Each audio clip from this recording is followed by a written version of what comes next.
Hello, everybody. Welcome back to the Brothers Take podcast. I am Chris. I am joined once again by my brothers Adam. Hello.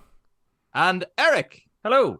And joining us in the room this week is our good friend and fellow Lord of the Rings lover, Corey. Hey. Hey, guys. Thanks a million for having me. It's awesome. Thanks a million for coming on, because we are back in the room to fulfill a promise that was made last year and to return to the world of Middle-earth to share our love for the 20th anniversary of the Two Towers, the second in the Lord of the Rings trilogy. Holy fuck. I can't believe it's 20 years. It premiered on December 5th, 2002. So this is... It's fucking Christ. Suddenly I was reminded of Team America. Yeah. Fucking Christ.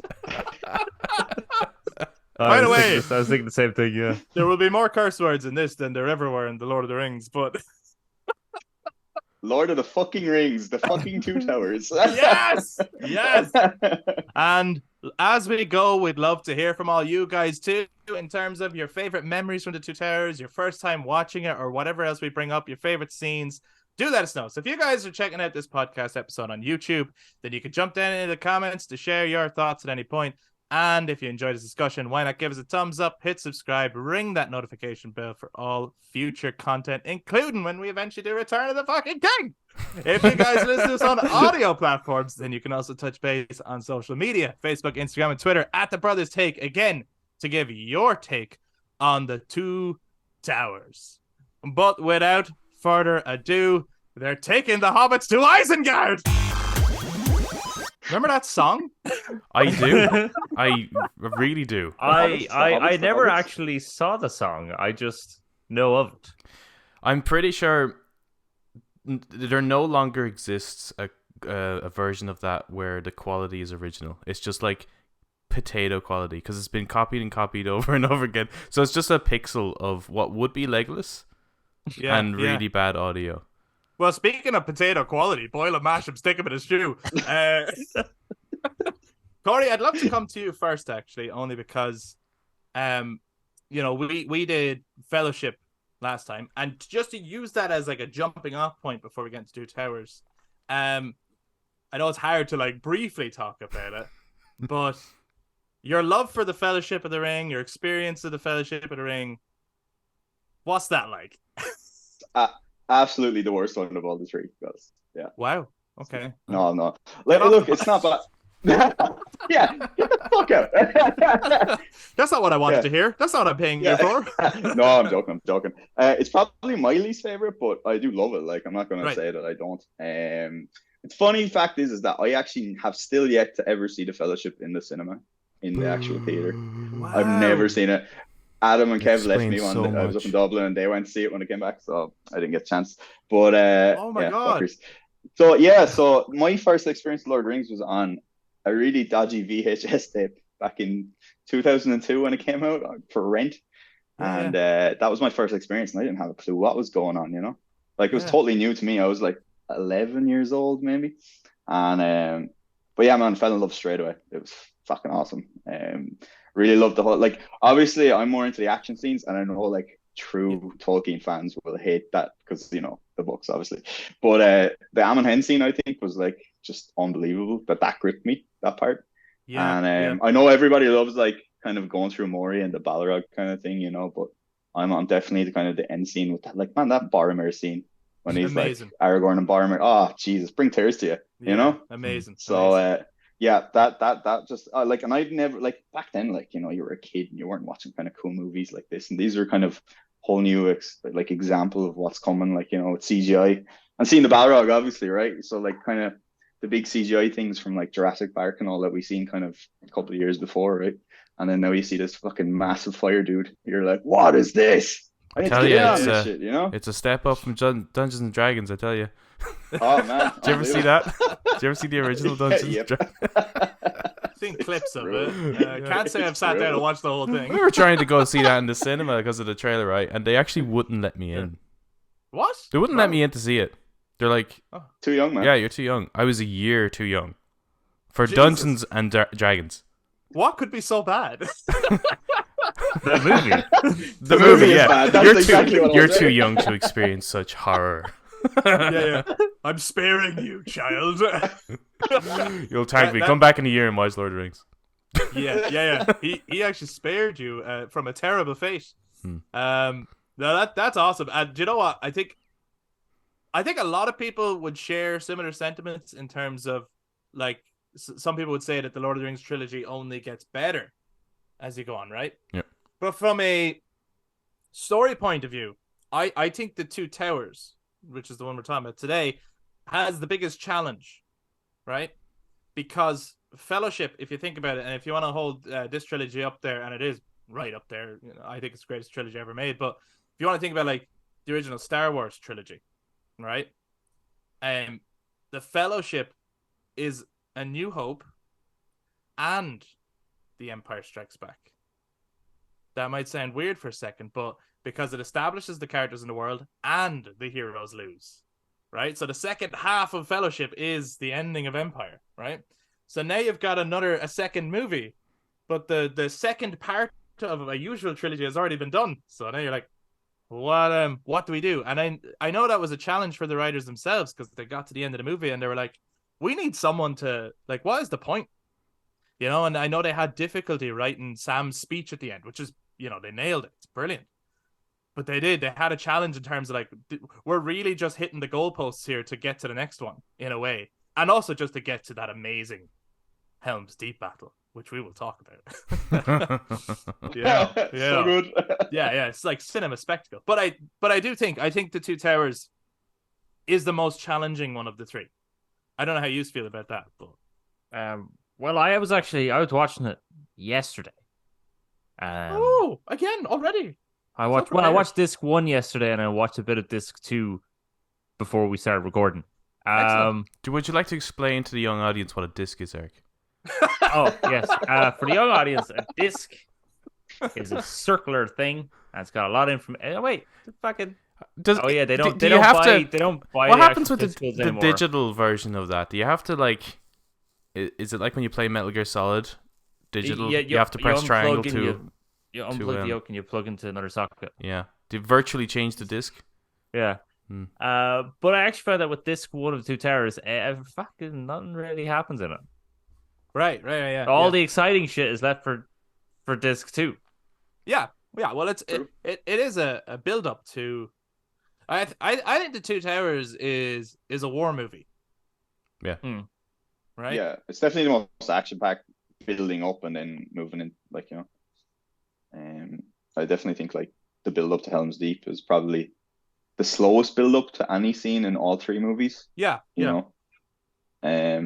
But yeah, Eric, you're damn right. Like, first disc, you're kind of like, what's going on here? Like, it's just, you know, it's like a really bad, like, storytelling kind of arc, I suppose. Not bad, obviously, it's good, but shit. Moving on. Did I really say that on recording?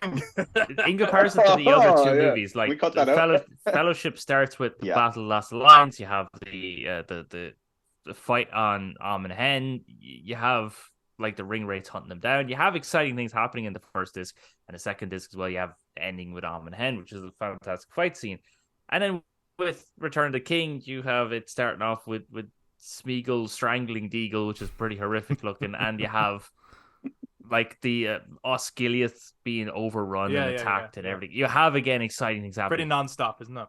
Yeah. There is fucking nothing in the start of Two Towers apart from the Gandalf fighting the Balrog, and that's like the only big. If you're here for just the action. However, one thing that I suppose before we get into the Rohan stuff, right? So there's a couple of things that they added into the Two Towers that, you know, makes the Two Towers an exciting new entry.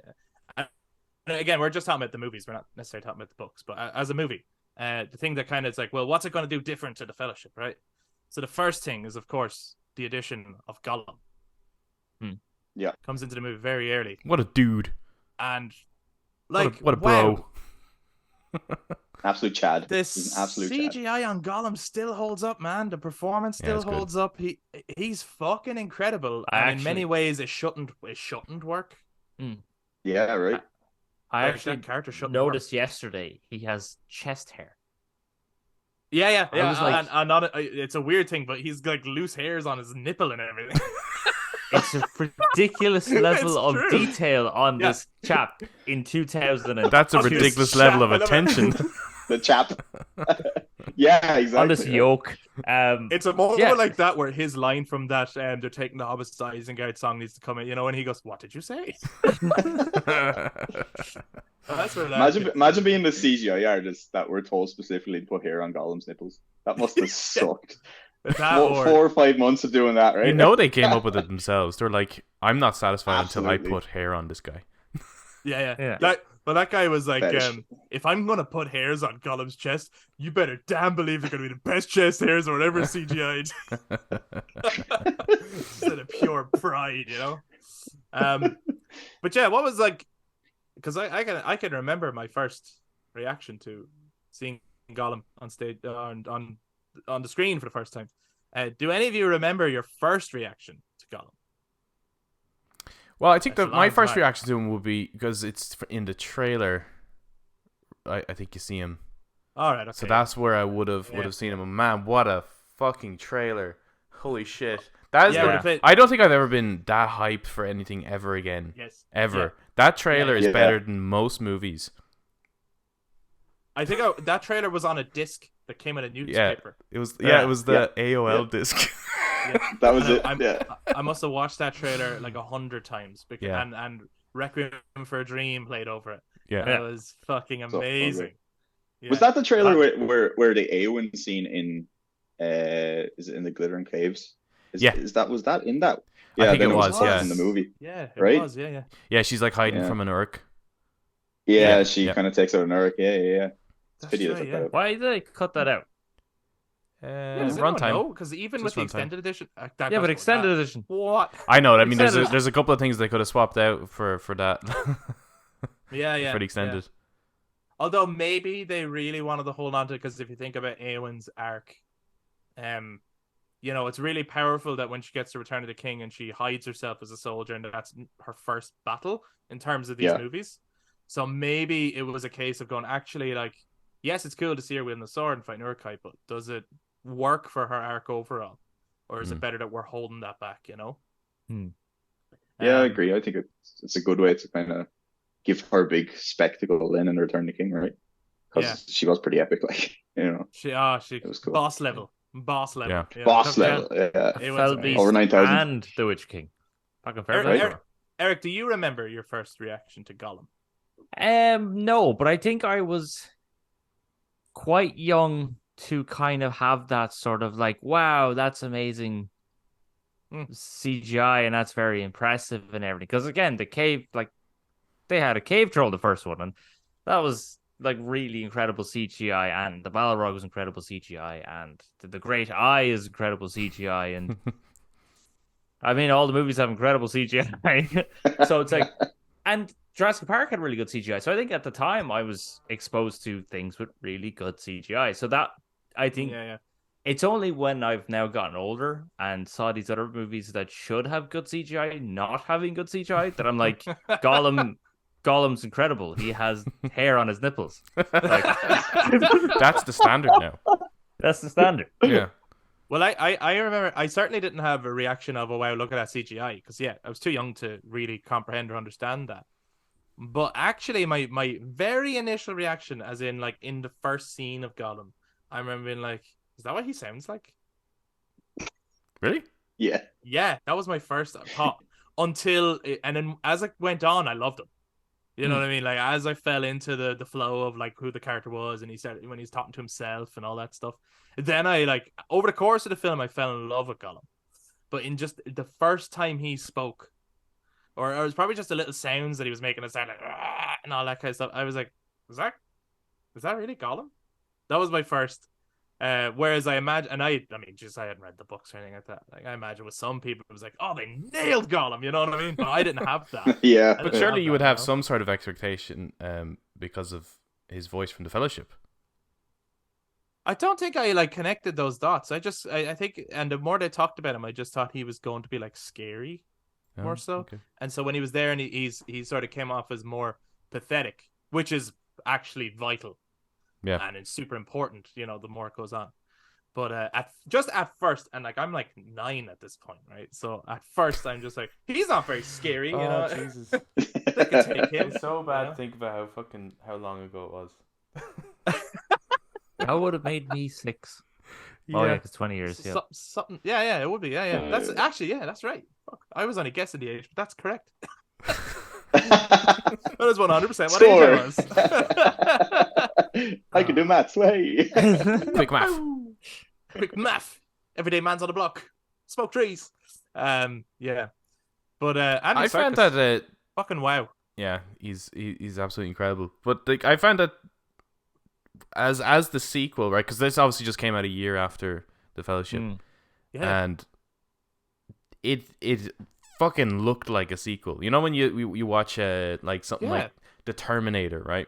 And it's like 6 or 8 years later they make Terminator 2, and it's like obviously there's a jump in quality because it's been many years, and this almost had that level. Like the quality in the Two Towers is somehow better than what's in the Fellowship. It's only been a year, and they've been shooting them out of sync like at the same time. Yeah. It's like, how did that happen? That shit it's blew my incredible. mind when I was like, wait, so they filmed the Grey Haven sequence, and then they went and filmed Gandalf on his cart going into fucking Bag End in the first one. I was like, where the fuck What? are the actors then to have that emotional connection to the characters to be able to go, right, we have to cry now because we've just gone on a huge journey, and now we have to act like that never happened. It's like, fucking fair play. Oh, it's my fuck, isn't it? Like, yeah. It's difficult, isn't it? Yeah. I suppose another big change in this movie is we are in the realm of Rohan. I fucking love Rohan. Man, Rohan's the best. Théoden is probably my favorite character in the trilogy. Oh, I didn't know that. Big words. Yeah. Big Wow, words. that is big words. Back it up. Back it up. Like initially, Back the fuck up. I suppose when you're growing up, it's like it's not right. But as I get older, I'm like starting. Your body to is see broken. My body's broken. That could be your days of late. You start to understand like his struggle with his own morality or mortality rather. Yeah. And his purpose in life and his legacy and what he actually leaves behind and shit like that. And even just the words, obviously the bit that gets cut in the Return of the King, but the words of discomfort that Saruman gives Théoden, like, fuck, does that cut deep? Holy shit. Yeah. And you see it. Man, Bernard Hill is fucking amazing. He's incredible. Yeah. He's so good. So good in these movies. Well, he's good in everything I've ever seen him in, but he's so good in these movies. Like, he's unbelievable. So okay, you've started interesting point there, Adam, in terms of picking favorite characters, right? We won't say who the favorite for the trilogy is, even though you have. But ruin next year's episode. Thanks, Adam. You are welcome, spoiler sir. alert. But yeah, who would be your favorites amongst the new cast in terms of the Rohirim? So I think I know Adam's answer. Oh, Aemir. My favorite is gambling. Brago. Brago is awesome. Brago. There you go. Theodred, of course. He does Eric. dying so well. Eric, who's your favorite in the cast of new Rohirim? Just the Rohirim or the new cast, the new characters that are introduced in the movie? We'll say just the Rohirim for the moment. Yeah, Just exactly what he Rohan just for the said, moment. actually. Yeah. If you just answer my questions. Let me ask you this. Yeah, but what do you mean by favorite, though? What do you mean by Rohan? Like, where do you draw the line on that? Yeah, because the chieftain of the Dunlendings, does he count? Yeah. Do they count? Like, you know what I mean? Like- he like- cuts his hand. That's pretty fucking ballsy. Like, Am I including Greena here or what? Are What's the the story? Uruk-hai now residents of Rohan? Yeah. It's Saruman. Just Griffin, answer you this. know anything? Grimmett, I'm trying to, but you've been fucking going on a rant. No, sorry. My apologies, Eric. My Grimmett apologies. is pretty cool. I actually do like that shot when they're talking about the army that's going to attack Helm's Deep, and Grimmett sees them, and just that single tear that comes down his eye, that he's like, "Oh, beautiful. Oh no, this is real bad." Yeah. I think What? Yeah. So you think he's like, oh shit, what have I done? Hmm. Yeah. But there's so much, like, you can draw so much from that reaction. Yeah, Yes, there's a sense of that Oppenheimer speech, right? In Oh the yeah. I have become death, the destroyer of worlds. But there's also a possibility you could read it as well of, oh my god, it's so beautiful. Look at what we've created, or well, that's it's true. He does. there's a couple of things you could take from that tier. It's not because it is clear. quite a blank expression on his face as the tears coming down. But that's the way I saw it, was that like everyone's going to be wiped out, so he's not going to get anything. Like he's going to become the lord of a graveyard. Nothing. Yeah. Well, I wasn't that like part of his motivation was that by poisoning the king, he had control of Rohan. It benefited him to help Saruman and to feed him information, but I don't think he quite understood the magnitude of what he was helping. No, and I think that feeds his motivations feed into kind of Théoden's mindset. I think the same the special features when Gandalf puts his hand on Théoden's chair to give him advice. Théoden looks at it, but he's not looking like, oh, there's a old dude's hand on my chair. Get your filthy paws off my hand, off my chair. But he is looking at that like being reminiscent of. Yeah, I've been here before. Yeah, he's like, I've already done this. Because Grima has his hands on the chair as well the whole time. Yeah. So, yeah, probably among the Rohirrim, it would be between Grima or Théoden. Yeah. Among the Rohirrim. Yeah. Okay. Corey, who's your favorite amongst the Rohirrim who've been added into the cast? Well, just going back to the Grima shot there where they're overlooking all the Urk. I always, when I first seen it, I literally just thought it was a bit of wind hitting his eye, and he was just a bit cold. It's just, when you get that chill. yeah. Fuck, it's windy. I always thought it was. There's so many interpretations, You're like, we'll have to go back and look at that now and just go. His eye is just fucking windy, like. yeah. There's probably a bit of grit in it, or something. Man. It's like. He just wants to moisturize. He's a Grisha worm. When you get a watery eye and you get something in it, it's probably possible. Yeah. But so my favorite, probably through the whole trilogy anyway, but it was Éomer. I just think he's like the pinnacle of action man in the Lord of the Rings, right? Because I think his story, it's weirdly paced, but it's very good where he kind of gets exiled from Rohan. You don't see him for a while, and he comes back to save the day, and then he's kind of that build up of a really strong character into the Return of the King, obviously, but in the Two Towers itself, you're always kind of like, I remember watching the first and going, he's awesome, and then he's gone for probably like a good couple hours of the movie, really, right, when you think of it, and then he comes back and you're like, I forgot about that guy, but he has this, but you remember him, and it's this impact, like even that part where Grima is kind of like being creepy on Éowyn, and he kind of, and then Éomer stops him or whatever and gets taken away from the guards. I think that's just like a really emotional kind of, like, fuck you, dude, you're taking over my kingdom, and now I'm getting chucked out, and it's like that helplessness, but you can see it's just like, this is going to end up well for him, that kind of thing. And like even in like as we play like the MESBG, Éomer is my main man in that, even, because he's just awesome. So I just have pictures of Carl Urban all over my room, topless in Éomer's kid, like whatever, like. And I'm married, but not to Éomer. Yet. Yes. I'll get the invites after Christmas.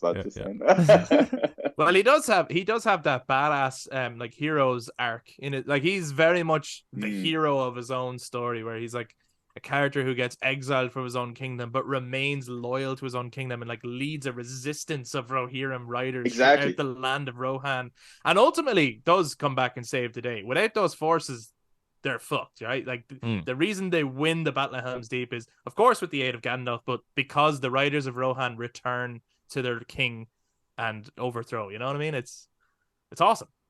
I still remember that scene. Oh, sorry, go ahead. Yeah, but the idea of like the character, like you're saying, that he disappears, so you never see him.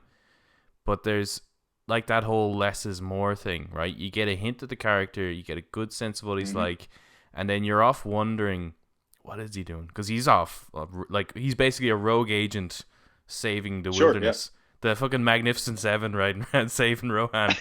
Like he's his own little Yes, adventure yeah, there. yeah. So that gives you that wonder. And when he does come back, it's like, yeah, he has such a huge. There's not a moment where he like you see him fail, right? Yeah. But Yeah. that probably happened. So it's like a legendary status, like a myth. Yeah. You expect him to be written down in the But stories of when Rohan. when you're saying like that he's off doing all these skirmishes and everything, and that a lot of people were interested in that because that feeds right into not only like the Battle for Middle Earth strategy game, where a lot of those skirmishes were playing as the Riders of Rohan, but also like you play like the Battle for Middle Earth video game, and you have a whole section where you are Éomer going around recruiting the Riders of Rohan and building that resistance up, Exactly. So like there is that mythical status there, It's awesome. And it's cool because, like Adam, you were saying there, like you don't see him fail, right? But you get that hint of almost failure when he gets exiled, that kind of thing. Where is he gone now? You know what's going to happen, right? But I always found, like, that bit where the three hunters meet Éomer for the first time, and like you have Aragorn, Legolas, and Gimli there, and there's probably about like 20 Rohirrim riders, and then he disappears and he comes back with like what 1,000, or you're there going, I don't remember that much being there in that shot, like this kind of thing. So like. So that's kind of a cool addition in that if you play outside like the games or whatever, you get that hint of he recruited them along the way, or that kind of thing. So like where the Snowborn, they're just they were just nowhere, like to be seen. Yeah. Jerks.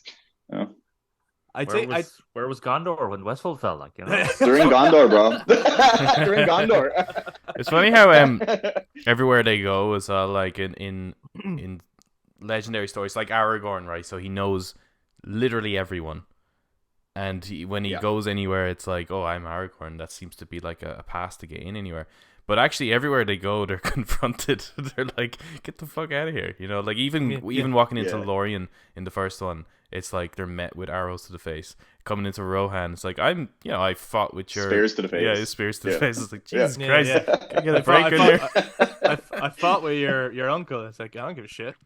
But it's interesting because that little bit of confrontation, because that's how you kind of build character, right? Is to have some form of barrier in the way, and how do you get past that barrier? In this case, it's a conversation, and you get a full sense of the history of Rohan, the diplomacy of Rohan, and their attitude, their skills at warfare as well. You get all that in just that one little scene. It's fucking masterful. Yeah, absolutely. And you get that hint, like Éomer, you're kind of see him and you're like, oh, Jesus, a bit of a dick, isn't he? Like, like he's not really a nice guy, but then there's something roguish changes, about his right? character. Yeah, that's it. Yeah. But then, like that, like you said, it builds up the tension. Then going, oh wait, there's something going on in the background here. Between that kind of even the kind of relationship between Gondor and Rohan at the moment is very like thin ice. Yeah. And you kind of get just little hints of that, because you're not going to get all of that until the Return of the King, obviously. But just those little subtle details are cool, especially when you're watching it now and you go back and watch it again. You kind of go, that's something I haven't seen in 20 bloody years. You know what I mean? Like, so, like, for instance, like Smeagol's nipple hair. You know what I mean? I'm going to have to go back and have to check that out. You're going to have to check that the fuck out. The 4K edition, pause it, zoom in. I'm now going to check on the trolls, the Balrog, the Mumakul. I'm going to check on all these things. Do they all have nipple hair? Yeah, man. It's precious. I suppose for me, my favorite Rohirrim character, but it's hard to like isolate the Two Towers, because I know, when you've seen the Return of the King and you know the whole arc, like for me it's Éowyn, right? But really that's because of where she goes in Return of the King, and I just think she's one of the greatest characters in that movie. So to isolate then just the Two Towers and to think about when I saw that who was my favorite addition, I would have to agree Éomer. I remember thinking, like, how cool would it have been to see him at the Council of Elrond and throwing his 2 cents in? Or how cool would it have been to see him, like, if he had been on the Fellowship all along and, like, fighting in Baline's tomb and shit. Like, I do that with lots of the characters, like, where I have this, like, imaginary, what if Faramir was with them Fantasy all along Fellowship. instead of Boromir? Yeah, like, what would that be, I think that's super interesting. And actually, mentioning Faramir, why not talk about the Gondorian characters as well, and the addition of Faramir. That's pretty much it, isn't it? That's pretty much it. So moving on. Are we talking theatrical here, or are we talking extended? Because in the theatrical, really, it's only Faramir that's you don't quite get the.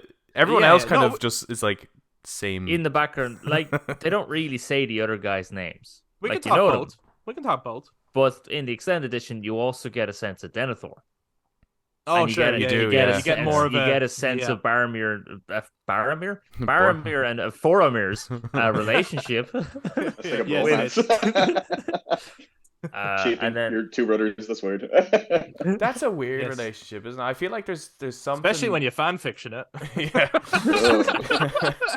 There's definitely something missing there, I think, to really drive that. Like, I suppose, yeah, families can be complicated and you can have arseholes, but I still feel like there's, like, did Faramir cause the death of the mother at birth or something? Like, there's something deeper there as to why Denethor is an arsehole in that, but they haven't touched on it, and they didn't really no, they explore never that at really all. touch on it. But then I always wonder, would we question that less if their ages were the other way around?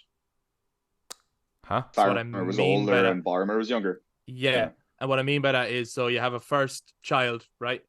And because Faramir often talks about, it's like, oh, I was off, slaying dragons instead of doing my studies and not to, So if you have a first child, it's my son, he's next in line for the throne, but he doesn't fucking take this shit seriously. Such a disappointment. And then you have a next son and they're like really strong and they become a great soldier and a general and they're outdoing your firstborn. And I you feel kind like of tax, wish Chris. That is definitely not us. But I just wonder if you have that, you know what I mean? Because it kind of doesn't make sense where it's like their status as it is kind of what you would expect in a fantasy setting. The older son is the stronger, braver soldier, and the younger son is slightly more sensitive or whatever. And it's like, what's the problem? Like, All this will be yours, lad. what the curtains? Yeah, but is it exactly that? Is it sort of playing on the old-fashioned parent kind of relationship with their children? Is that I don't know. the first son is the best, and then the second son is trying to live up to a standard that just cannot be met because the first son's already met it, and Denethor is probably a little bit like, look, probably that. Faramir, you're supposed to become a priest, okay? Stop trying to do this other stuff, or you're not getting the farm. Yeah. You're right. Is it that kind of idea? Yeah, it probably is that actually. Yeah, you're probably right.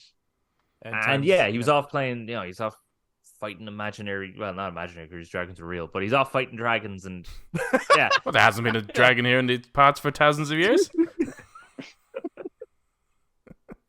But I've ever been super intrigued to meet Faramir, the character, because I'd seen the toy of him. I suppose like the toys were a big thing. Especially for the Two Towers. Oh my god, I was so fucking excited for the new toys at Christmas time. Like, wow. And I remember seeing the toy of Faramir. I didn't know he was Boromir's brother. And seeing that he kind of had a look of like Robin Hood, right? And I was a big fan of Robin Hood growing up and everything. And I was like, who's that guy? He looks cool. He's got a sword and a bow and a hood. He's kind of like Strider. So I was really excited to meet him. And then, so for me, already being excited to meet whoever the fuck he is, and then him as like telling you that Boromir was his brother, for me in the cinema, I was like, wow! Whereas I suppose there's so many people who had read the book on, yeah. Where have you been for the last 9 years? Yeah, right. For me, that was like a mic drop. That was, wow! Yeah. Boromir had a brother? How amazing is that? And like how cool, and then he doesn't seem as strong, but I suppose again it's hard to like not look at the full arc, but like where Faramir's strength does come from is actually he's, in terms of how he's written, he's one of the stronger characters in the series, but he doesn't get to do a lot, does he? So he doesn't have the badassery of Éomer, is what I'm trying to say. Yeah, he's kind of like Diet Éomer nearly, Diet Boromir, right? Yeah, that's the best way to put it. Yeah. He's written really well though, and he's one that I think Tolkien fans tend to have a gripe with because he's so different than the book.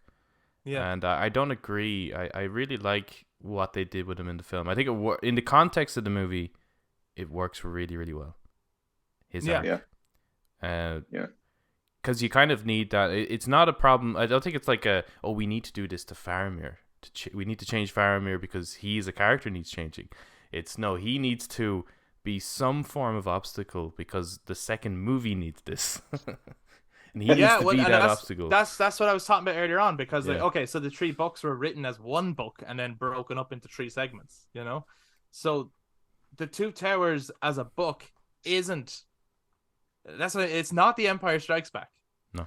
It's not written in such a way to leave you on that cliffhanger. It really is.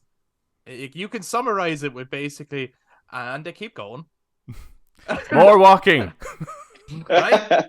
And that's where, like, I'm not criticizing it, but that is where a lot of, I think, the criticisms of the Lord of the Rings come from, when people say, oh, it's a lot of walking.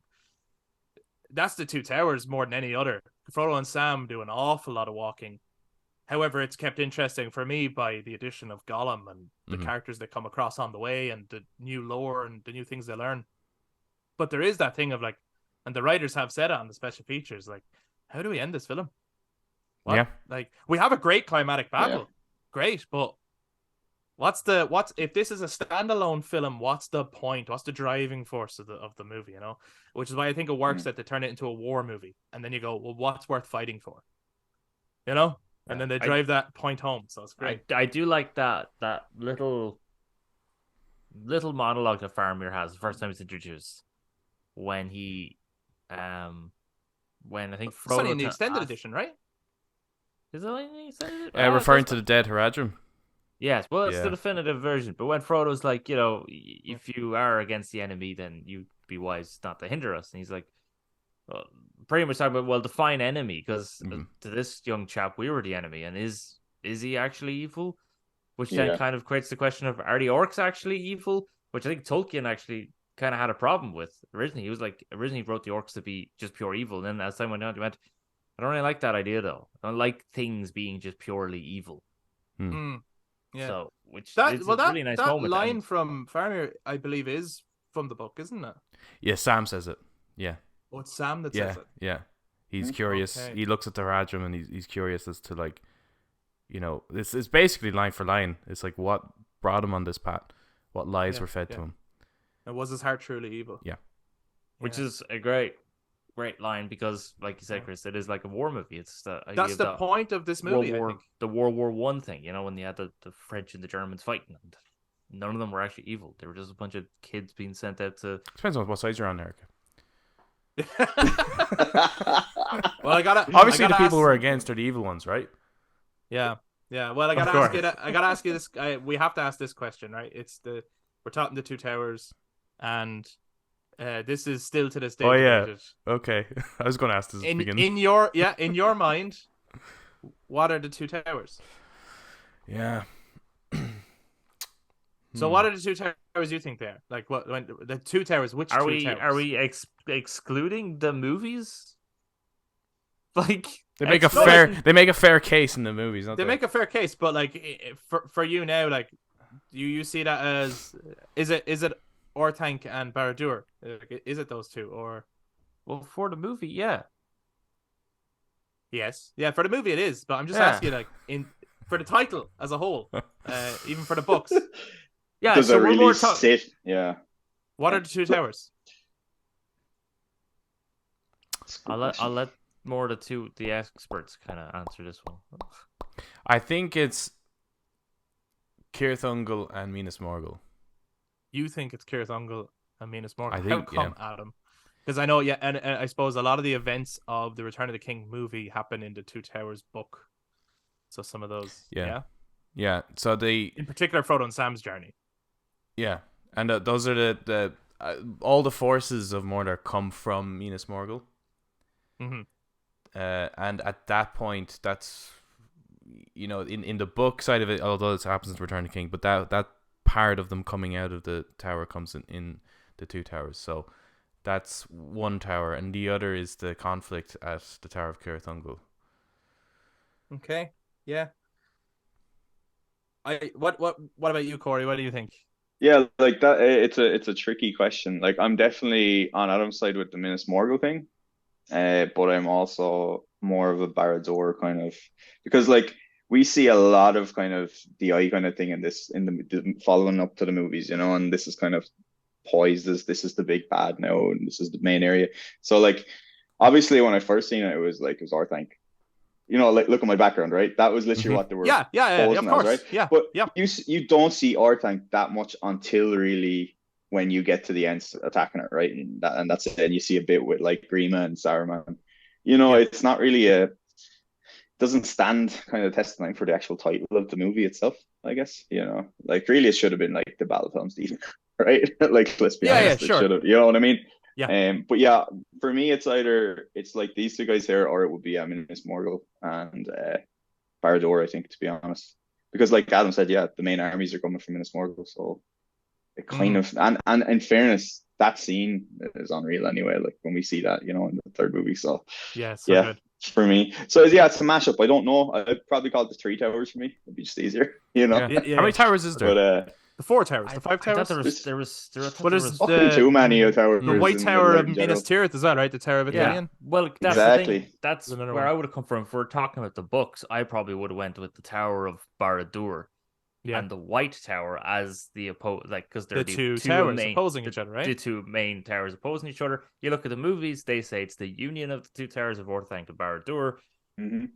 You go for Adam. It's interesting. We all have different, because I feel like I'm not sure. Vibe that way. I'm not sure what the second tower is, right? Mm-hmm. For me, Orthanc is 100% one of them.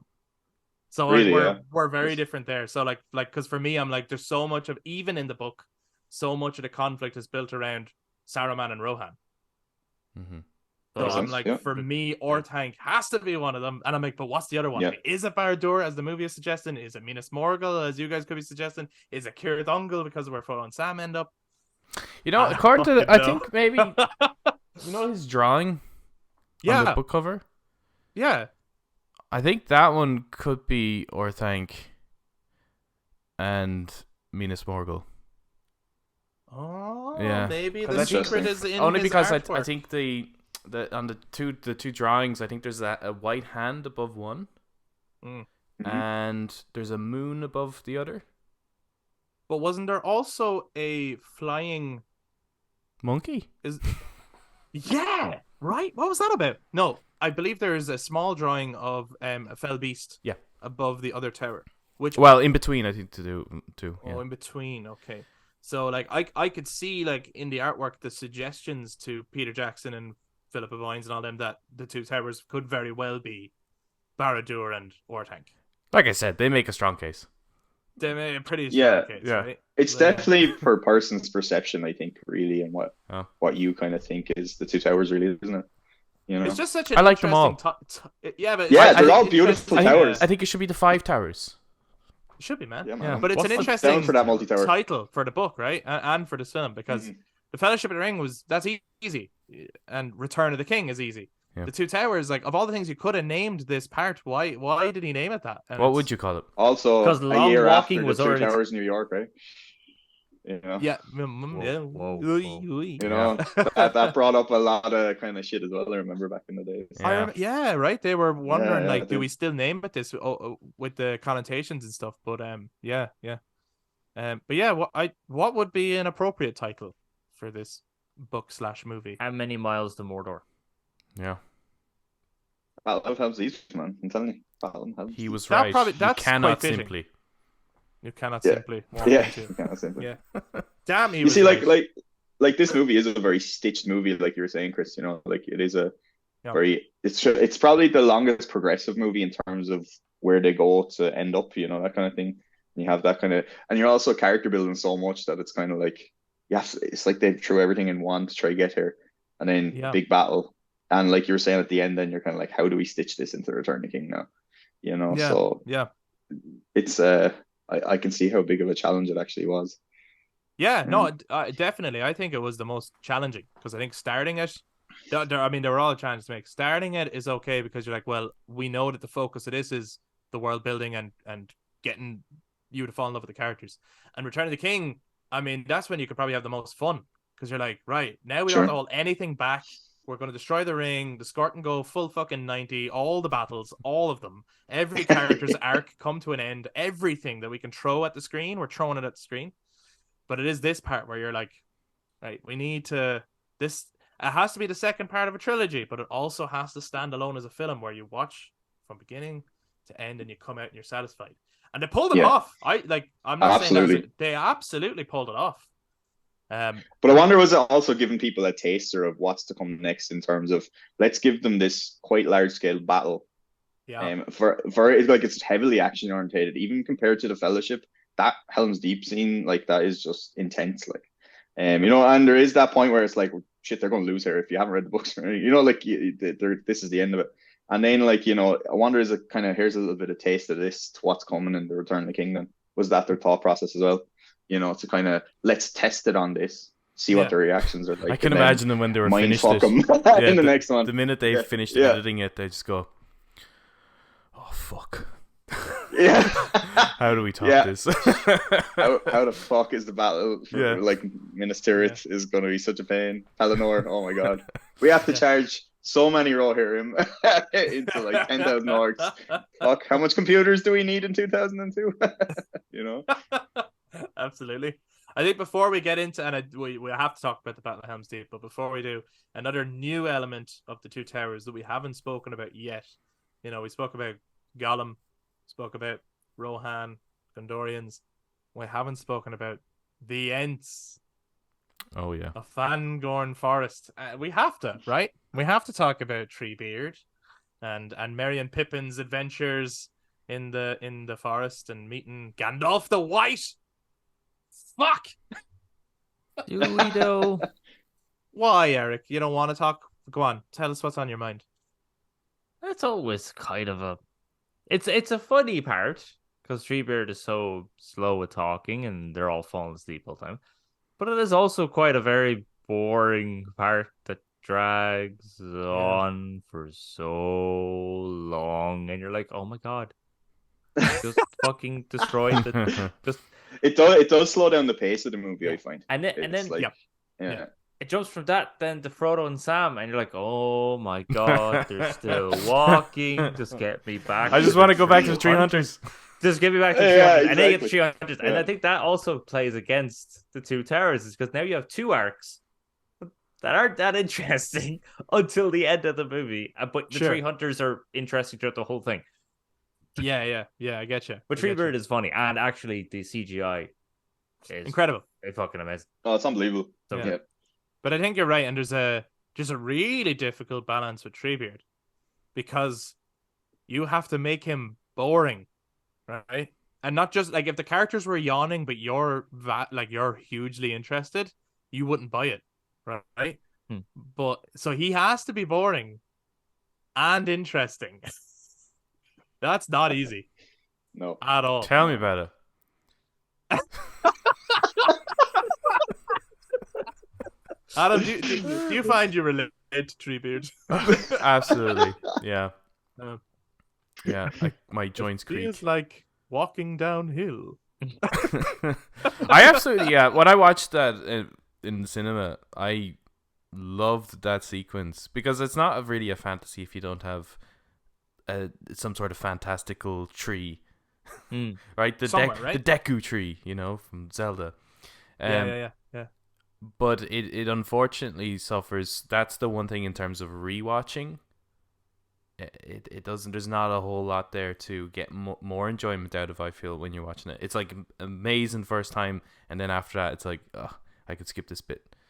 Yeah. But do you know what it is as well? And obviously Treebeard plays a very important role, so you couldn't do this. But if Treebeard was a character in one scene, it would be a very memorable scene. But because so I'm thinking of, like, you know, in the Neverending Story, when you know he meets the Rock. What's her name? Dude? No, the big giant turtle. Oh yeah. The Charlie. ancient one. And she talks really slow, but she's only in that one scene, and it's a very memorable scene. And so I'm thinking about that. It's like, but what if she was in like all of that film? You know, suddenly the magic would wear off pretty quickly, because you'd be like, okay, I liked it at first, and I got the gag, but the gag is kind of going on a bit here. You know what I mean? Yeah, So no, there's an only element to it. for me there's only 2 bits in the entirety of 3 bits for Treebeard that are actually in any way interesting. First is his actual introduction, Yes. because I think that's a very powerful introduction to the character and it's very well done. Mm-hmm. The second one is when he's talking about how like the forest is waking up and there's very few Ents to guard them and everything. Oh, why is there so few of you? Oh, we lost the Ent wives. So how did they die? No, we just lost them. We don't know. We can't find them. It's like, oh, what do they look like? Oh, we can't actually remember. Like, that's hilarious to me. And, then it's the bit when he sees all the trees cut up. Yeah. And it goes silent. And he talks about how many of these trees were his friends, and he just does one giant roar, and all of a sudden all the Ents come around. Why don't you fucking roar more often, mate? It's like, those 3 moments. Like his Dragon Ball Z moment, man. That was, I always said that. He just goes fucking Super Saiyan. Super Saiyan on that shit, yeah. So those 3 moments, yeah. The last march of the Ents is awesome. And the music's great. Yeah. Oh, so good. Yeah. Super awesome. Yeah, it's probably the Fangorn section is probably my least favorite part of the movie, but it's actually one of my favorite parts of the book. Oh, interesting. Yeah. Okay. There's elements to Treebeard that I don't think they quite get in the movie, and that is just how old he is and how meaningless the time passing. You know, that's why he's not in a hurry, because that means the way he experienced time is so much different than the way the hobbits experience it. Yeah, and it don't quite. I mean, they make him slow as a comical thing, as opposed to him. That's not the slow. reason for it. Yeah, that's not slow to him. Yeah. That's a really good point. Yeah. He's one of the characters where, like, you know, one day they'll remake these, right? And I'll shit myself. But, oh my god, I fear that day. I'd be so worried. However, he's one of the characters that you would be interested in seeing a fresh interpretation of, you know? Like, apart, you know, Treebeard isn't one I'd be so skeptical about versus, like, Gollum. I'd be like, how do you redo him? What are you going to do? What are you going to do? Just bring back Andy Serkis. It's fine. Do it again. Do the same thing. Do it again. Yeah. Do it again. You can de-age all the actors. It's fine. Please don't. We saw what they tried to do it like this. Imagine. Yeah, please don't do that. Just don't do it. Fat dad face. No. Yeah, just don't do it. Yeah. Just like Titanic and Godfather, just don't do it. Don't do it. Okay, we'll stop beating around the fucking bush. I can tell you, they're all just okay. Fine, Helm's Deep. Is that what you want? I know we've been building up to it. Sure, okay. You want to talk Helm's just like Deep? the movie. Just like that's from the movie. Okay, so where do we start? How sucky would it be, right? Day if one. we just didn't talk about it. Like the Uruks, they seem to be born from the mud, it looked like, and they seem to be grown ass men-sized babies. And you're given your helmet and armor and shit, and you march all the way. I'm gonna kill some Rohirim. I'm gonna show them a piece of my mind and or sword.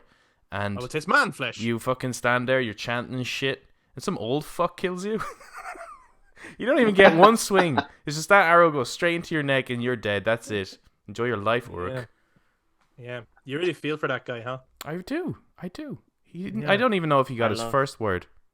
What was his first word? Maybe that's why Grima was crying. Yeah. Grima was just looking at this wave of babies. Yeah. Grima was like, they're all gonna die. So horrible. I love that meme though, where it's like your chap is handing this like, I don't know, 8-year-old kid like an axe. He's like, "Oh, don't send me off. I'm only 8 years old." It's like, yeah, well, the Uruks you're fighting are about a week. So shut up, let's kill some babies. Jokes aside, though, how amazing are those scenes where the kids are being armed? That's for battle. For me, that's the thing that hammers the point home that this is a war movie. Yeah. You know, like there's war in in like Return of the King as well, but it's not so much the theme. You know, it's just a consequence of the overall story. But in this one, they're hammering the point home of like these kids are getting ready, and the women and children and younger children are hiding underneath, and everyone feels like they're gonna die, but they're gonna fight anyway. And the women kind of clawing away. It's like, no, don't take my child, don't take my son, and everything. Yeah. It's rough actually in a way, that scene. It's quite impactful. Even that scene with Haleth, who when he gets his sword and Aragorn comes over to him, and it's a good sword or whatever. Like I only realized probably 5 or 6 years later that was Hamlet's son. And Hamlet just literally got beheaded, right, in the warg attack, right? Yeah. So it's like you kind of get that concept and going, shit, this kid is now fatherless, and he now has to fight to protect his family, this kind of thing. And he's what, 10, give or take, maybe. There's and, also and I could be wrong, I could be misinterpreting the scene, but I feel like Vigo in his face, he kind of looks at the sword a certain way before he turns to, the kid, and to me, he's lying when he says this is a good sword. Like to give him hope, like. Try to give hope, because what's the next line he says? There is always hope. But he does look like he's like, fuck, like this isn't gonna do it. Well, it doesn't look man, that sword is blunt as fuck. Yeah, it's blunt as fuck. There's chips taken out of it. That's what I mean. But then because he, who is like their hero, because he said this is a good sword and I've given it a good swing, he might believe it, and that might give him enough to see him through the day. Thanks, man. I'm not really keen on it myself. Care to swap? It's like, well, if you like it so much, no problem. You can have it. Oh no, I couldn't. No, I couldn't possibly take this from you, kiddo. Man, the sword wouldn't even cut through his ham sandwiches. Like seriously, it was that blunt. It was shocking. But actually, speaking of like the kids and the parents and all that sort of stuff, and the fact the war movie, and even the bit when they're talking about Rohan will fall. And just the mother having to put her son and Freya on the horse. And it's like these guys get like fucking 5 minutes entire movie and have this entire character arc because they have to flee from the mother. She's incredible. Child is crying, eventually gets dead her ass. It explains the situation. And then when they get to the Helm's Deep, then they're reunited with their mother. Because you actually kind of think to yourself, well, that mother's obviously dead. Look, the fucking man. Right. And then she survives. And you're like, oh, fucking go on, mother. Get in there. Because the way they cut that scene, there's a woman straight after them that gets chopped down. Yeah. But I always thought that was the mother, and then I was interesting. But it's not. If you look closely, it's just somebody else. But the way they cut it, it just seems like. Oh, thank God I didn't get to got know away her. a second, Otherwise. Yeah, right. Damn, my heart another character fail. And actually, another like that sequence... Urk all over again. And another scene, which actually one time brought me to tears, I'm not gonna lie, was when Théoden talked about was at Theodra's grave. Ah, fuck. And he breaks down. Oh, it's That's amazing. tough, man. No parent should ever have to bury their child. Oh, that is fucking rough. And it's I mean, in all kind of natural law, it's true. That is true. No, that like in the way that things should age, that should not happen. So when that does happen, that is fucking. I mean, it's heartbreaking anyone passes away, but that is fucking tragic. Man, I was in the cinema when I went to see it with a friend of mine when I first came out, and I remember there was a man probably it was split into three sections for the cinema. He was over on the far side, and I remember he was crying. So it's like, and you wouldn't expect that for a movie, but you're like, shit, man, this is actually I was 12. I was it's different when you get older. But these movies have hit me way different as I've gotten older. You know what I mean? Like I always loved them, but like the things that impacted me as a kid were always the big special effects, the big action, which is all still amazing. Exactly. But now that I'm older, those moments are hitting so much harder. When I'm like, I'm not a parent, but I can fucking understand that. That is tough. And also I think the bit that makes that worse, not just like the fact that he has buried his child, but the fact that his son died under his rule, but he was so you can think about he was pretty much intoxicated nearly. The equivalent of you should be the man of the house, but you're too busy with your, being down and being low, or you can think of that as a metaphor for maybe you were doing the drugs or something like that. Like he wasn't there for his kid. The absent father. And he'll never, and I think that eats at him more so than just his son dead. It's because he wasn't there for him. He allowed Grima's poison into his life. Yeah, man, that's rough. Deep. Which is I really love his arc when it comes to the Return of the King. It's just absolutely. He's got an incredible. amazing arc.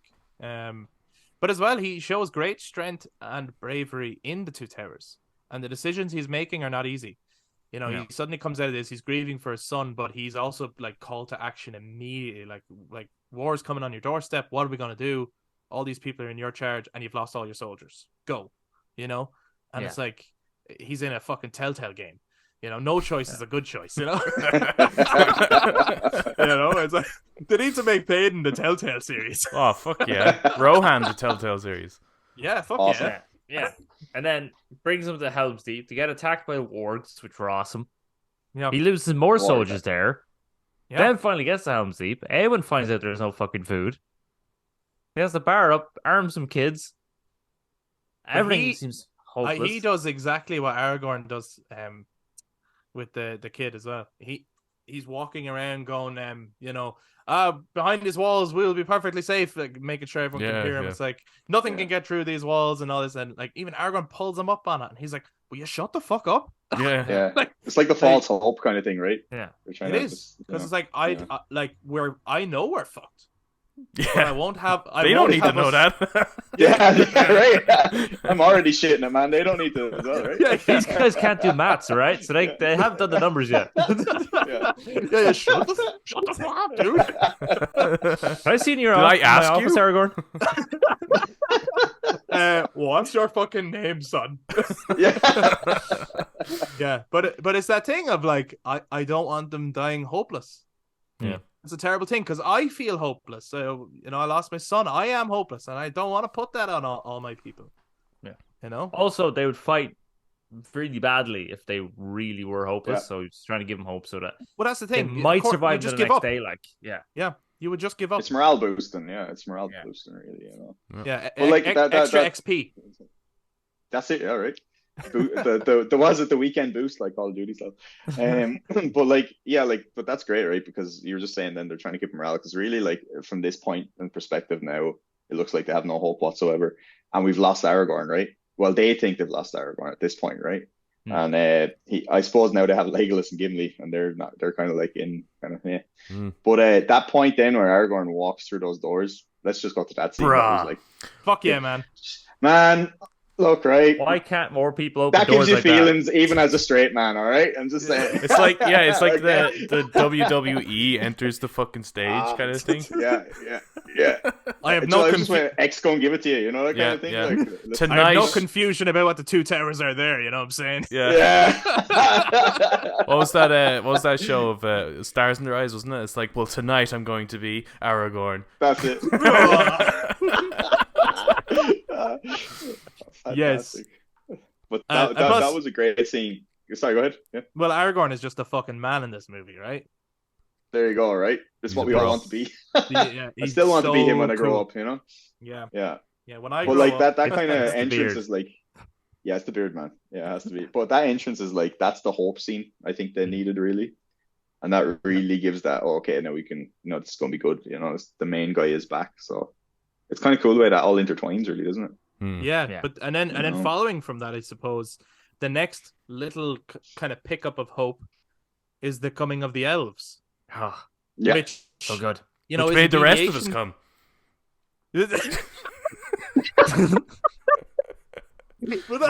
Jesus Christ! What a moment!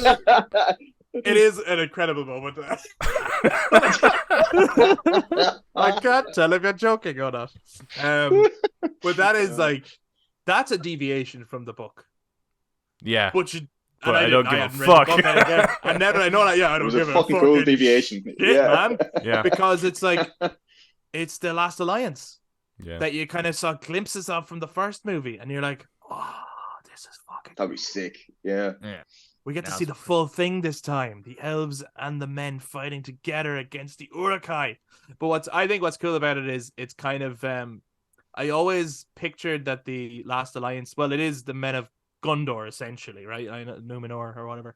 And I always pictured it was Rivendell elves. You know what I mean? Mm-hmm. Yeah. So it was those forces versus orcs. So this is a very different trio because it's the men of Rohan, the elves of Lothlorien, and the Uruk-hai.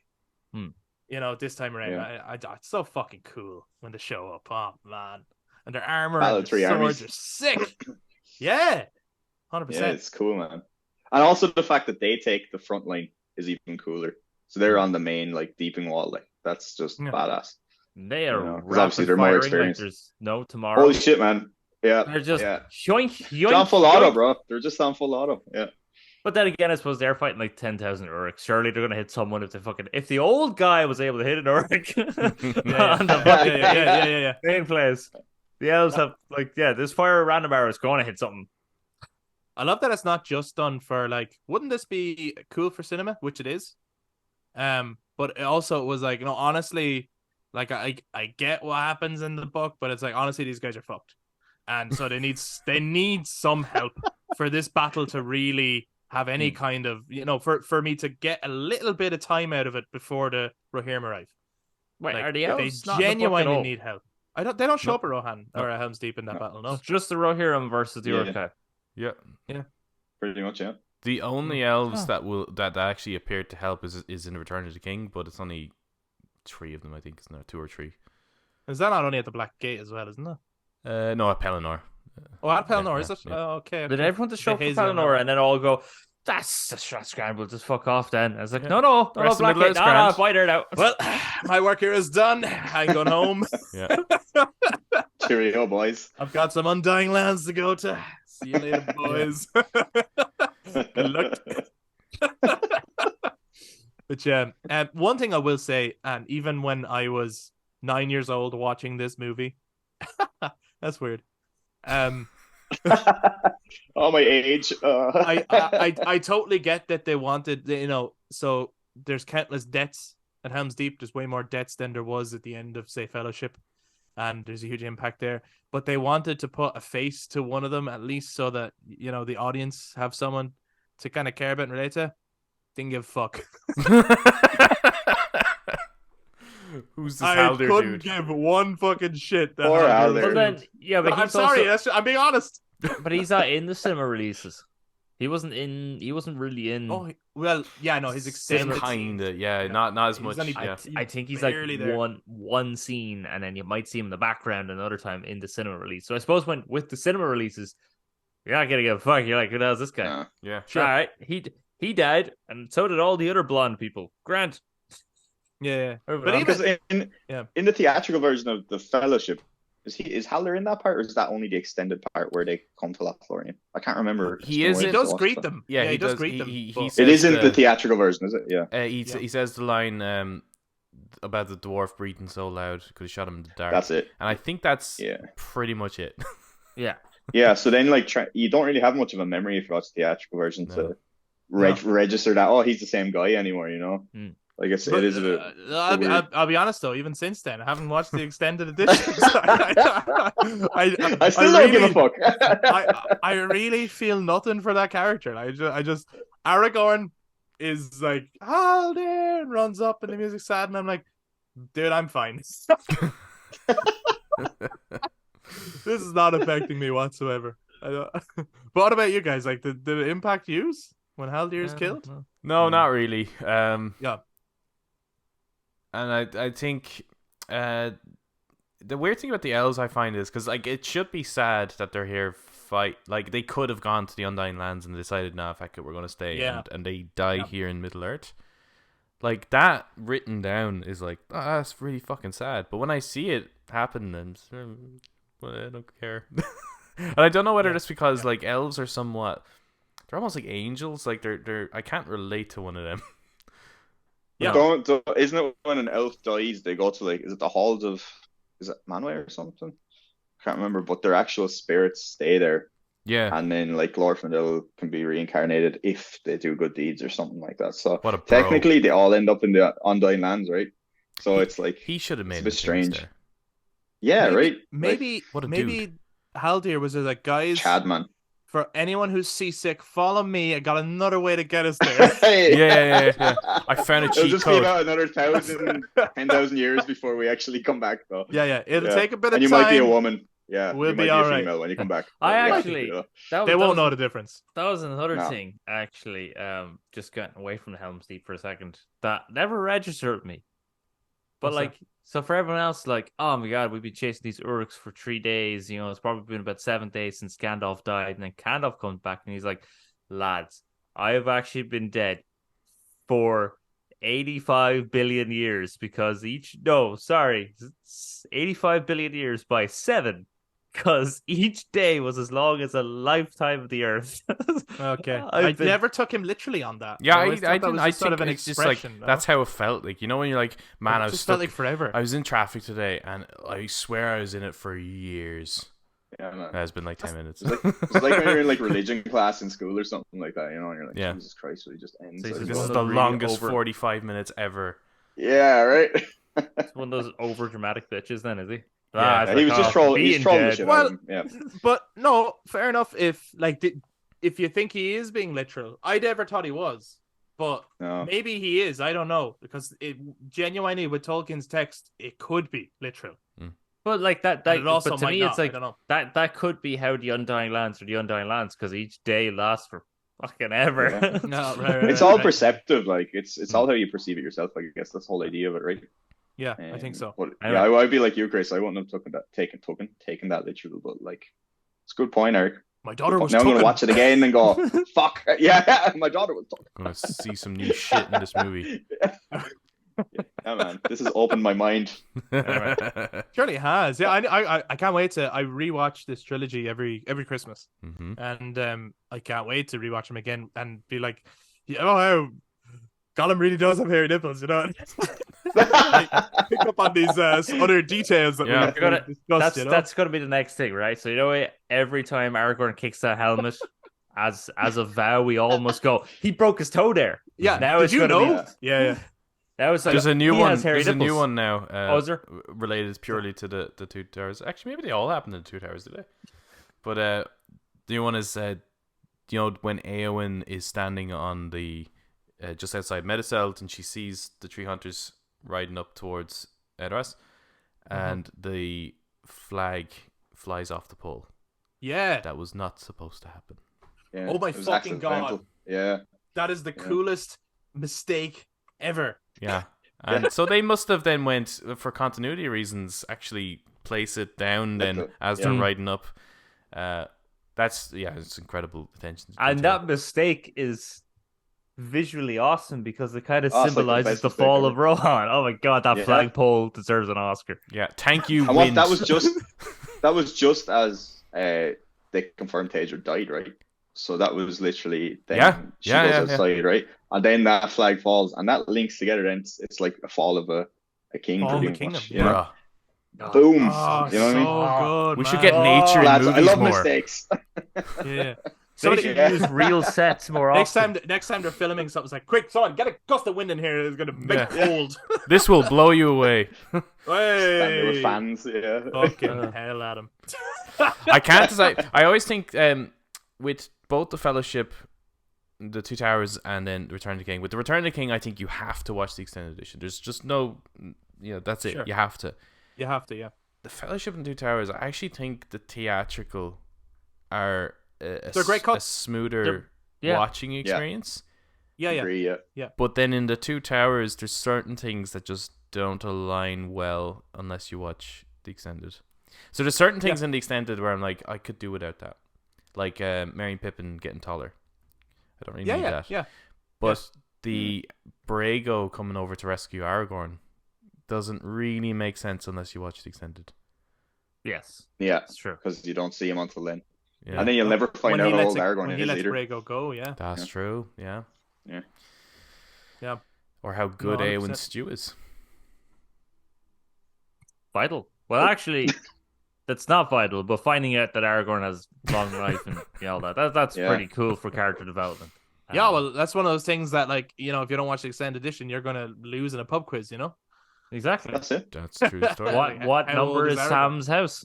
Adam, do you remember we were watching the extended in my house? Remember the Two Towers? We first watched it in my house years Many ago. times, yes. And and then I remember we just found that like that scene came on and we just went, "Fuck!" It's kind of like, whoa, dude, I thought he was like 40. Yeah. You know what I mean? Mind blown, kind of like, yeah. That is so awesome. good. What's There's the actually secret?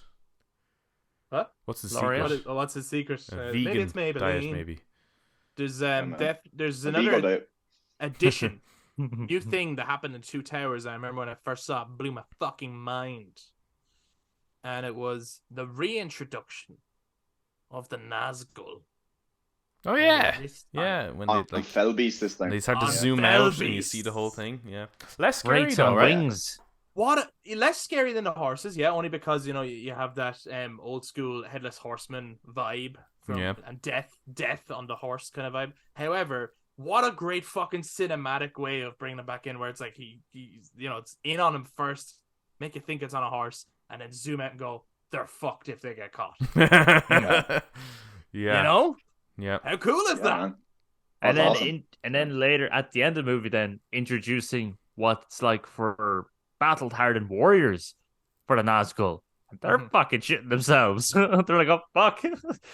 Yeah, and they've like they've fought them before, and it's like they're kind of like they know what they are, and it's like you can see that like lack of hope. Then they're like, oh fuck, we're dead. Like Yeah, gets cover kind of job. So yeah, I love them. I love the mythology as well that it added to the Nazgul for me, because I hadn't read the books at this point, so for me, I thought the Nazgul actually did die in Fellowship when that wave took them, and we never saw them. Sure. Again. And when you see it again, and even Sam says like, I thought we killed them or whatever, and Gollum's like, no, you cannot kill them. I was like, fuck, because they were so terrifying in the first. And I was like, and they cannot die? How the hell do you beat them? It just created this extra layer of myth to them for me. Like, it's so fucking cool. Yeah, they have some. The evil side has a pretty good arsenal. They've got great stats. I would probably side with them. Just saying. Whoa! Because whoa, they've got elephants, man. Like huge elephants. Yeah, man, which is another new thing to see. There's so many new things in this movie. Yeah, right. Like there's so many. I'm telling you, man, it's story building and arc building and everything, and it's unreal. Yeah, it's the best movie ever. It is as well. It's prep for Return of the King, right? You're seeing all these things, and like this is all going to play into Return of the King. Wait till you see. But like we're setting it all up first, and fuck me, the stakes are going to be high, and you're not ready for the battle that we're building up to. And you're right, I was not ready. No, not at all. Nah. Oh my god! Because Helm's Deep was just but a taste of the power that can be unleashed. But what a taste! A taste of the terror that Saruman will unleash. Because the amount of movies that came out then after that, and it's just like it's just Lord of the Rings copycats nearly. Like every film was like, oh, we need to have a big battle now. Yeah. I remember it felt really weird in the Chronicles of Narnia, The Lion, the Witch, and the Wardrobe. Yeah. Right? Yeah. Which is actually not a bad adaptation of that book. It's quite a good movie, to be fair. It's okay, yeah. It's not right, like, but the battle scene did feel very, when the kids are like making speeches and like, this is so fucking cheesy, man. You're not pulling it off. It wasn't gritty enough or something, as well. Like, they were too perfect, like shiny armor and everything.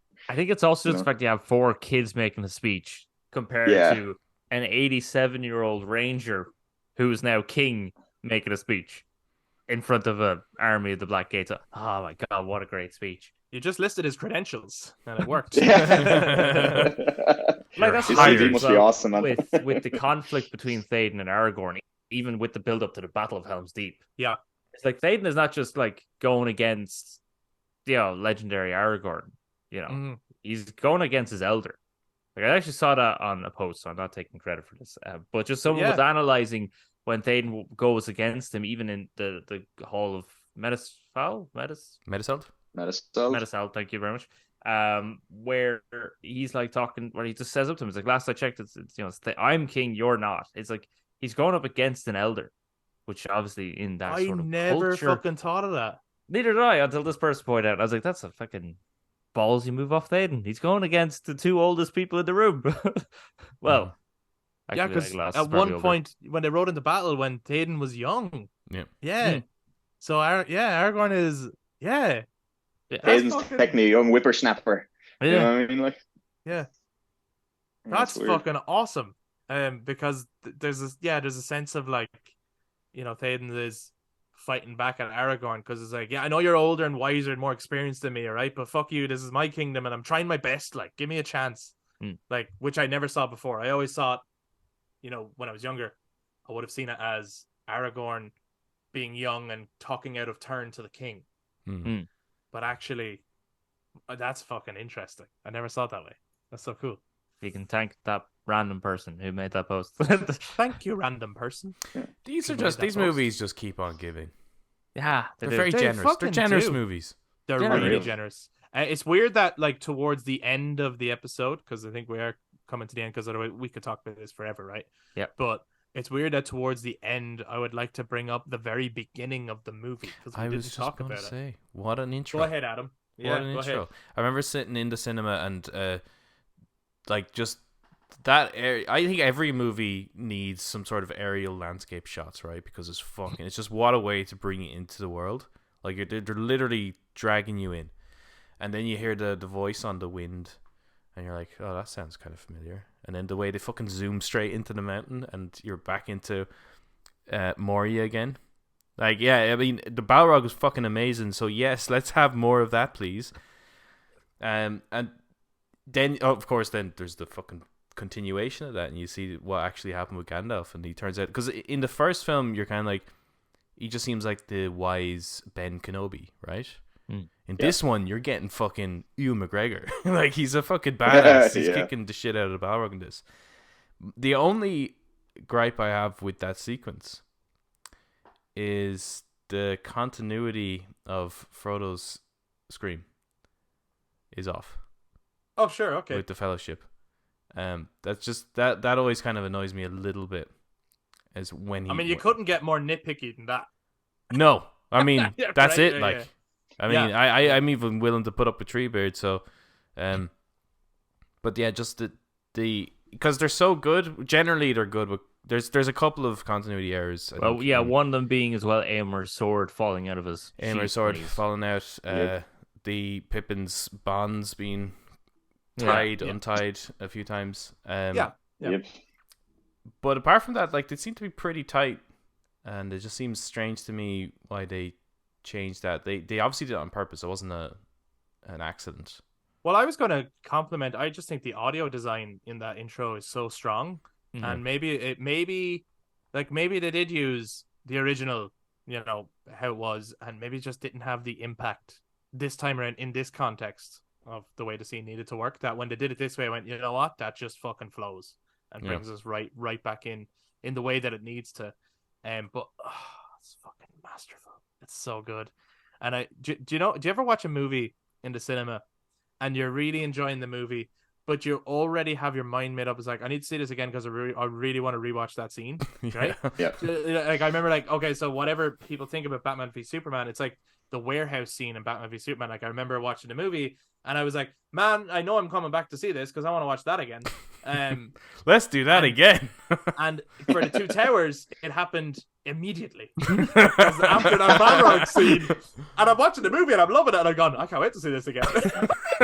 30 seconds into it, what love. Yeah, because it's such a fucking good intro. Yeah, it's awesome. It's definitely the best intro of the three, I think, to be honest. Oh, well, that's bold. I prefer the Battle Last Alliance, because I think I've always been like, make a movie of that. Give me more of that. Are you going to get it? How about a TV show? I don't know what you're talking about. We'll hold off for a while, but we'll get there. Okay, you've just brought up an interesting thing, Corey, and I think we should all answer that question. Yeah, which is so? And Eric, you've said you think the Fellowship has the best intro. Corey, you said you think Two Towers is the best intro trilogy. Adam? Fellowship, yeah, definitely. Oh, well, there's a couple of outliers then, because for me, it's Return of the King. Interesting. That is my favorite intro in the trilogy. However, like all of us here, I love all three. And I think they all kind of perfectly introduce the movie you are about to watch. Yeah, I think it was a clever idea to introduce they set a prologue. tone. Yeah. The prologue is I love it. And there's so many movies where I'm like, man, I wish they had a prologue. It's kind of like in our last episode, we were talking James Bond, and it's kind of like that pre-title James Bond sequence nearly. Only there isn't a big song or whatever, but it kind of is like that, where it's like, we need something. Could you imagine if there was Shirley Bassey comes around to sing? Well, Each one does have a theme song. Where They just there's play it a at whip. the end of the movie. There's a way. Where there's a whip. That is a banger of a tune. Yeah.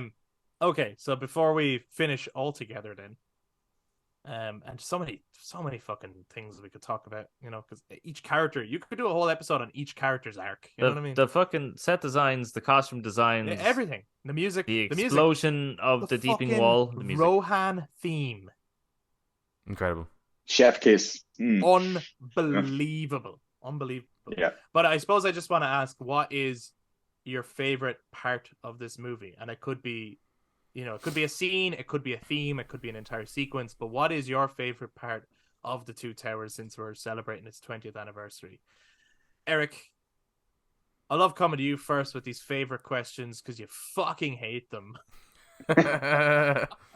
My well, it'd have to be a sequence, I suppose I'd choose. Sure. And the sequence would be when the movie starts and when the movie ends. Just fucking amazing. I love it. I love that bit too.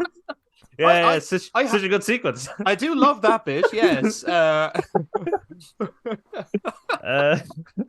didn't I know you were going to do that? Because I will always do that because I hate this question. I love this question. Fuck. Put on the spot or what? Like, Do you want me to come back to you, Eric? I'll come back Yes, to you. please. Right. Yes, please. All right. Yeah. Sorry. I gotta come. I think Adam has a favorite. And I think There's too many fucking scenes that are my favorite, but probably the Helm's Deep, right? Because it's just that stands it's so out the good. most, and I think it's really the most impactful scene for the industry. Like we said, that so many movies started having all these war sequences, but it's not just about having a massive war. It's the rhythm of it. It's the beat of it. It's the long wait, and someone fires a shot first, and then all hell breaks loose. It's losing hope, and then fucking something happens, and like that. This pretty much made the recipe for that. So the Helm's Deep sequence. It's unfortunate that it cuts away at times. I'd love to see that all just play out. Yeah. I agree with that. Yeah. Corey, favorite? Man, Aragorn walking through that door, like, you know, definitely the best hands up. No, but if I was to go overall scene, like Helm's Deep, like Adam, but I think when Éomer arrives with Gandalf and charges down that kind of really awkwardly deep slope, that I'm like, how are horses not fucking killing each other, falling down? You know? Yeah. I think that scene is just absolutely epic. The lighting, the sound, everything is just.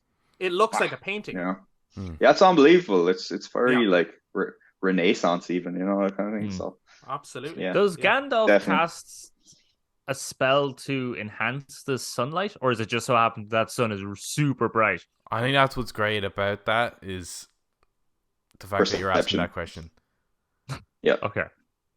Wow. What do you think, Eric? What do you think? It's That's- like, I is think is that Gandalf? every day is as long as the life age of the You world. know, I actually think that Gandalf is not so much a magic casting dude. Just a little bit, right? He's less of a Dumbledore and more of a Jesus from Family Guy. That's it, You yes. know, he just so happens to know. He just does sleight of hand tricks. He's just a Yeah, conjurer man. of cheap tricks. Yeah, He's a magician. I was it's about like to say as that. long as long as you show up at this point on this day at that time, I will make light appear. Yeah. He's actually a weatherman. Let's be honest. Yeah. He's a meteorologist. Yeah. You know. Oh, I gotcha. Hey. Yeah. Spoilers. We never said that there would be spoilers for the Two Towers in this, but I hope after getting this far. spoiler alert! Spoiler alert, I guess. Eric, you've had long enough. Come on. Favorite thing about the Two Towers? Yeah, the fucking Helm's Deep sequence is great. Yeah. Very good. Yeah, it's hard to top that one. It is. It's hard to top it. Yeah, Yeah. Go I do really like when the tree hunters are running. You have the build up of the Fellowship music kicking in, and mixed then- with the Isengard music. but then once they enter the realm of Rohan, you kick in the Rohan music, yeah. and it's so good. Yeah, when he's just It's like like standing and that. you get that sweeping shot.